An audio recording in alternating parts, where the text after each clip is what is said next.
Esse é um daqueles vídeos sinceros, espontâneos, sem corte, sem edição, que vai ter carro passando no fundo, vai ter barulho de chuva no fundo. Vocês conseguem ouvir, tá chovendo lá fora, né? Enfim, eu vou pedir que você ignore esses barulhos. Esse vídeo é completamente não planejado, sem roteiro, sem edição. Eu quero apenas ter uma conversa franca com você sobre um assunto que me incomoda. Bom, primeiro de tudo, oi, meu nome é Vinícius Justino, eu sou apenas um professor de história, não sou um teólogo, não sou um filósofo da religião, não sou nada muito complicado não.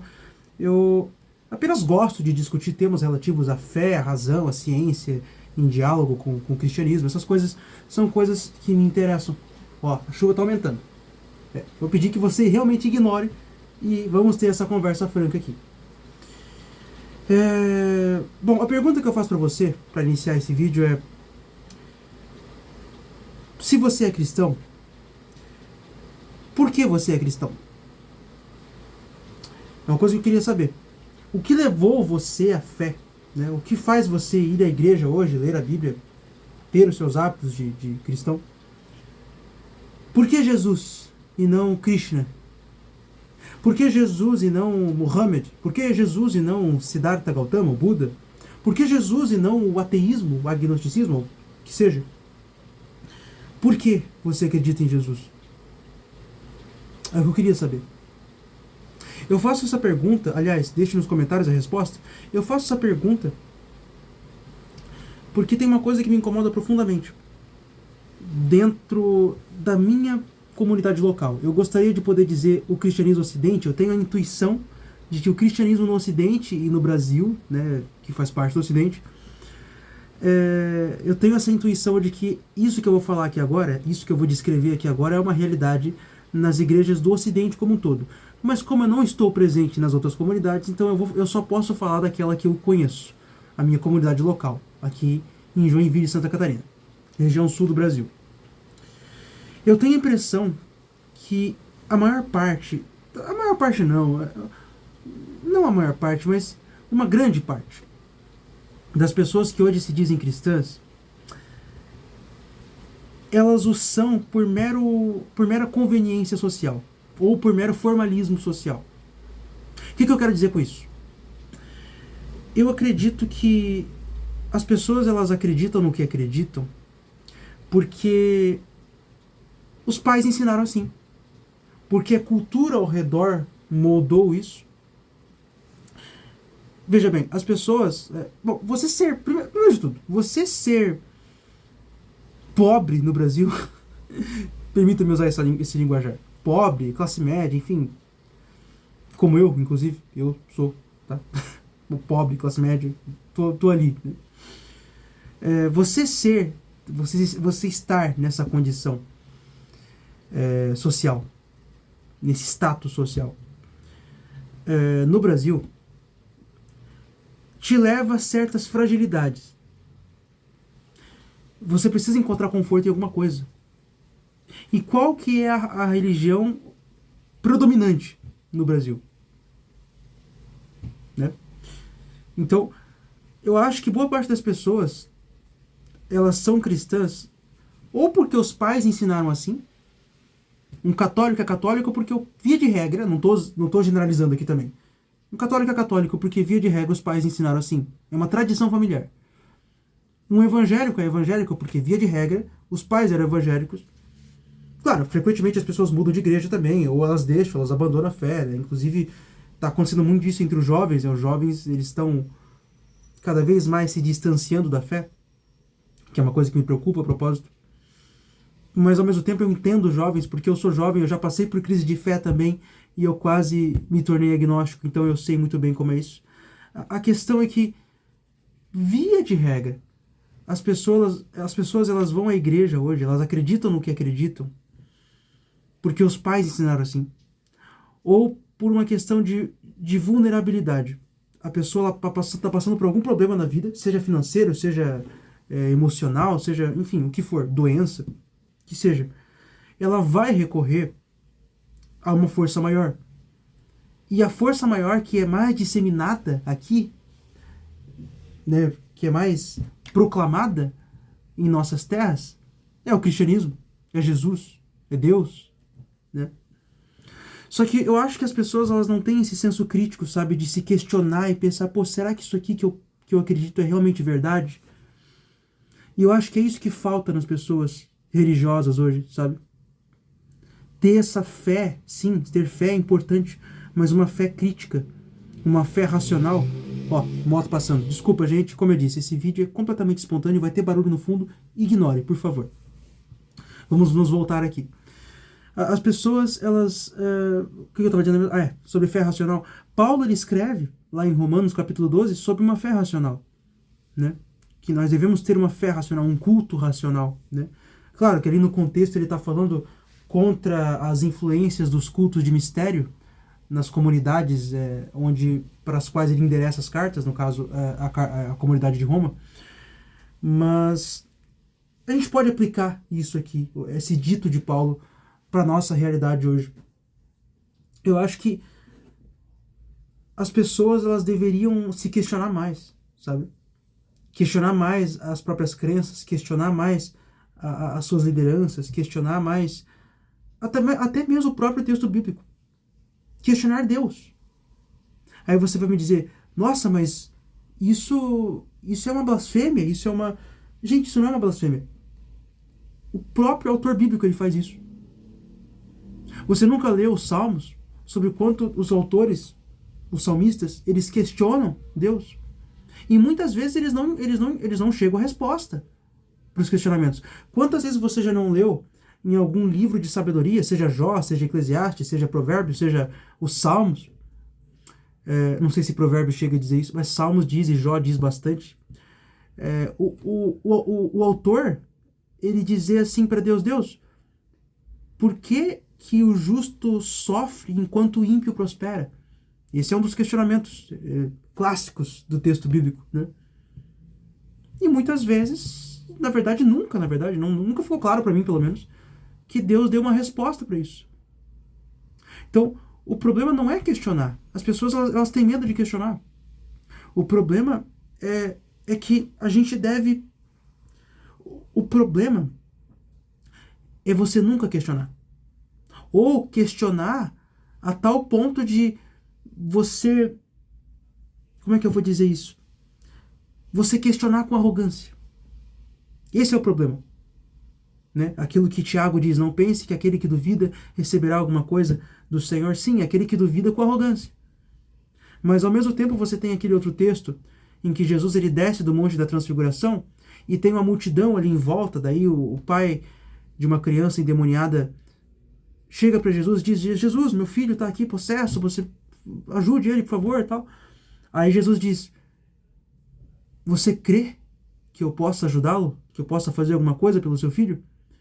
E a resposta desse pai é tão sensacional, porque aquele pai diz, eu creio, Senhor, ajuda-me na minha incredulidade. Olha que interessante. Paradoxal, né? Para não dizer. Como é que você pode acreditar e ao mesmo tempo ter incredulidade? Ora, o texto bíblico demonstra isso o tempo inteiro. O tempo inteiro, as pessoas mais piedosas, as pessoas mais cheias de fé na Bíblia, elas questionam, elas perguntam a Deus. E você tem medo de questionar o seu pastor, o seu padre, o seu líder? Você tem medo de questionar algumas coisas que às vezes parece que não faz sentido quando você lê no texto bíblico, às vezes você vê algumas contradições, algumas coisas, e você tem medo?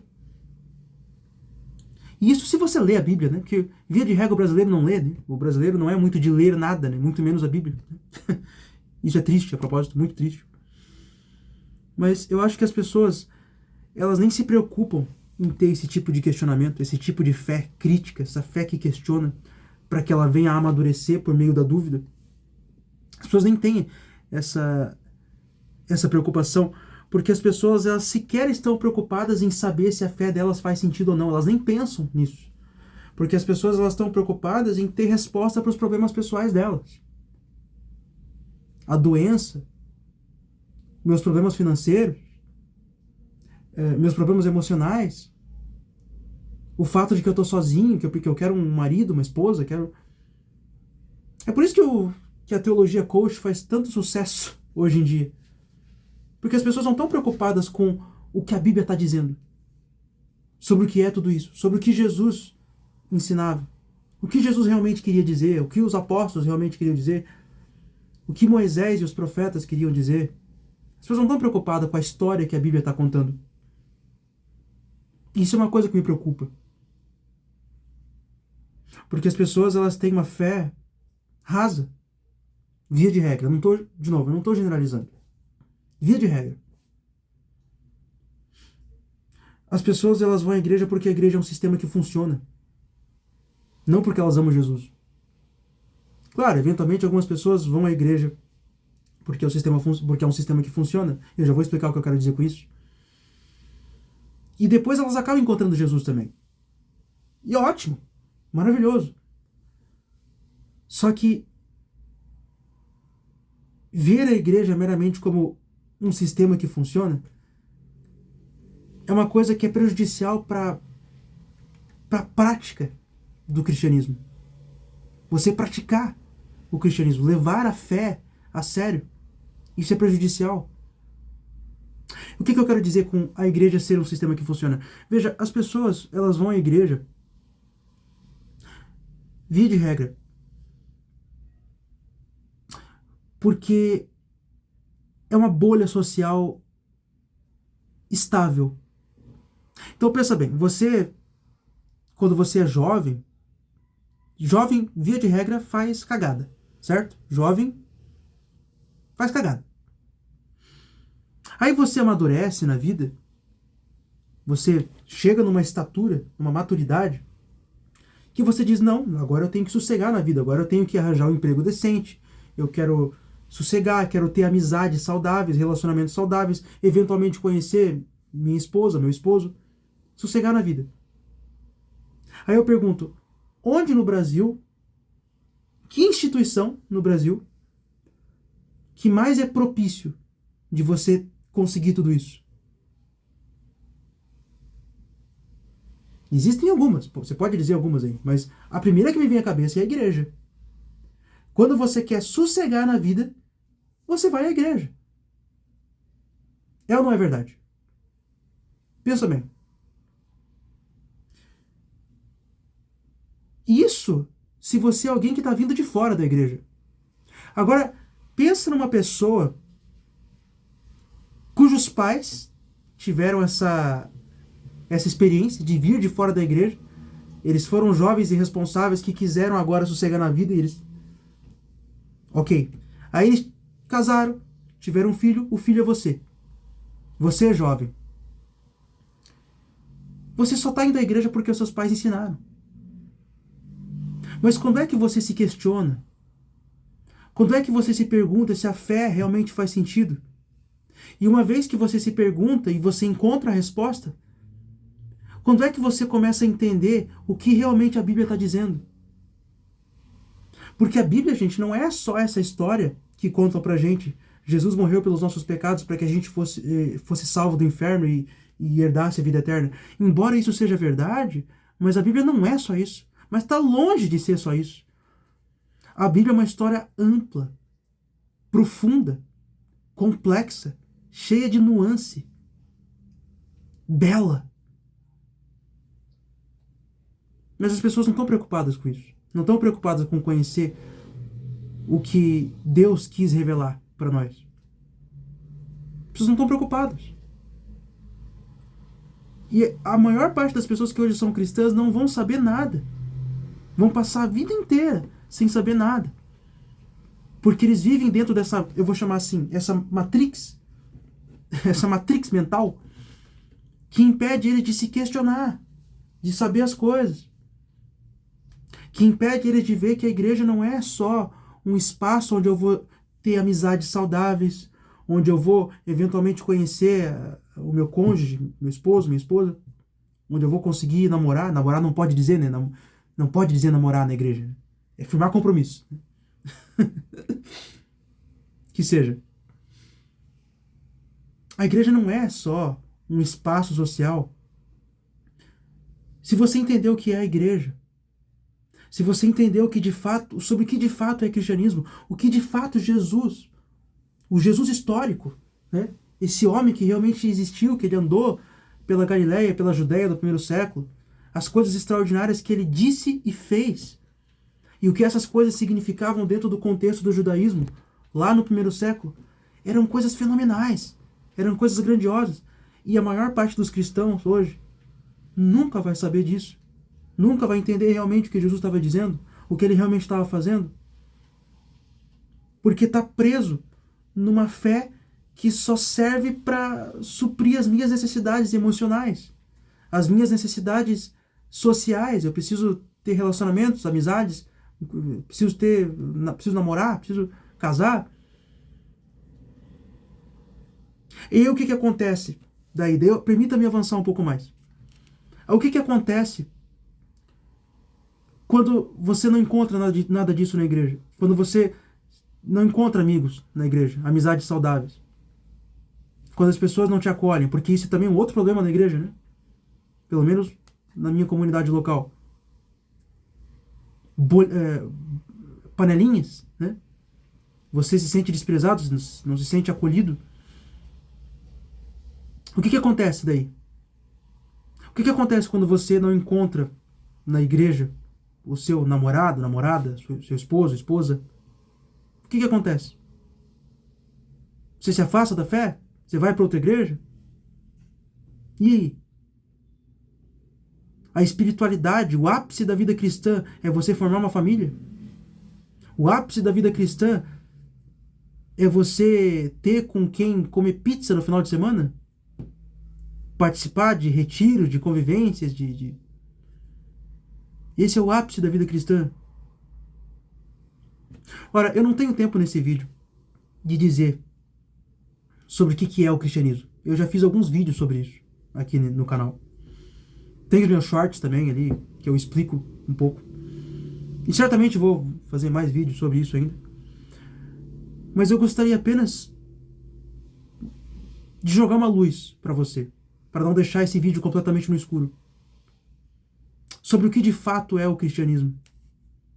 O que de fato significa as palavras de Jesus. Se você abrir sua Bíblia lá em Mateus 25, Jesus está contando uma parábola e ele diz assim: nos últimos tempos, o Filho do Homem ele vai se assentar no seu trono para julgar os povos. Ele vai reunir todas as tribos, línguas, povos, nações diante de si. Ele vai separar os homens bons dos homens maus, como o pastor separa as ovelhas das cabras. Colocará os bons à sua direita, os maus à sua esquerda. E alguns vão dizer: ah, tá vendo? Jesus é de direita. Porque os maus são de esquerda. Nada a ver isso aí, gente. Nada a ver, tá? Só quis fazer uma piadinha aqui pra... Nada a ver. Se você é de esquerda, eu te respeito muito. Se você é de direita, eu te respeito muito também. Vocês dois podem ser meus irmãos em Cristo. Não vejo problema nenhum nisso. O ponto não é esse. O ponto é que Jesus ele chega para os bons, ele diz assim: vinde bendito do meu Pai. Recebam por herança o reino que vos estava preparado desde a fundação do mundo. Porque tive fome e me deste de comer. Tive sede e me deste de beber. Estive nu e me vestistes. Estive na prisão e me visitastes. Estive enfermo e fostes me ver. E aqueles homens vão perguntar: Senhor, quando foi que nós te vimos assim e nós te servimos? E o Senhor vai dizer: quando fizestes a um destes meus pequeninos irmãos, a mim o fizestes. Aí Jesus pega e diz a mesma coisa para os que estavam à esquerda, os maus, né? Apartai-vos de mim, malditos, para o fogo eterno preparado para o diabo e seus anjos. Porque tive fome e não me deste de comer. Tive sede e não me deste de beber. Estive nu e não me vestiste. Aquela coisa. Senhor, quando nós não te vimos e não te servimos? Aí Jesus vai dizer: quando não o fizestes a um destes meus pequeninos irmãos, a mim deixaste de fazer. Agora eu te pergunto: sobre o que é o cristianismo? Sobre o que é o cristianismo? Sobre o que é o que Jesus disse? Claro, a pregação de Jesus não é meramente sobre ajudar o próximo. É muito mais profundo que isso. Tem toda uma gama apocalíptica por trás ali que eu não vou entrar nesse vídeo. O ponto é, será que a nossa espiritualidade não é essencialmente egoísta?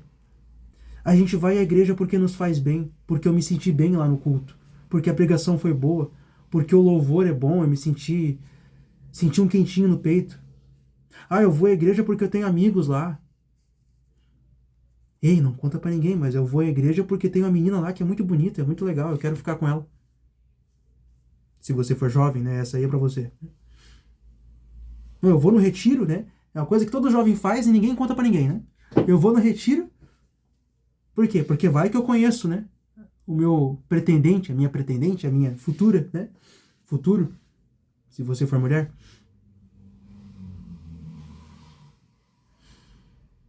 E o próximo? E o outro? E aquele irmãozinho lá que não se sente acolhido? O ápice da vida cristã é só comer pizza na casa dos amigos? Fazer um churrasco nas convivências, nos retiros? O ápice da vida cristã é chorar na hora dos cultos? Ah, o Espírito se moveu aqui na congregação porque eu me ajoelhei lá, eu senti a presença do Senhor e eu chorei e tudo mais, né? Se você for pentecostal, falei em línguas, né? Não que isso não seja válido, gente, por favor, né? Isso é válido, eu não estou negando que isso é o Senhor, é o Espírito do Senhor, não estou negando nada disso, mas esse é o ápice da vida cristã. É você sentir uma presença, é você sentir uma emoção forte. E aí? E quando acaba o culto? E quando o domingo acaba? E quando chega segunda-feira? E o próximo? Qual é o mandamento de Jesus? Aquele que ele nos deixou antes de ir. Um novo mandamento vos dou, que vos ameis uns aos outros, como eu vos amei a vós. Assim também que vós vos ameis uns aos outros. Sobre o que é a verdadeira espiritualidade? Por que você acredita em Jesus? Por que você vai à igreja? É a pergunta que eu quero deixar para você nesse vídeo. Que Deus abençoe, que você fique na paz do nosso Senhor Jesus.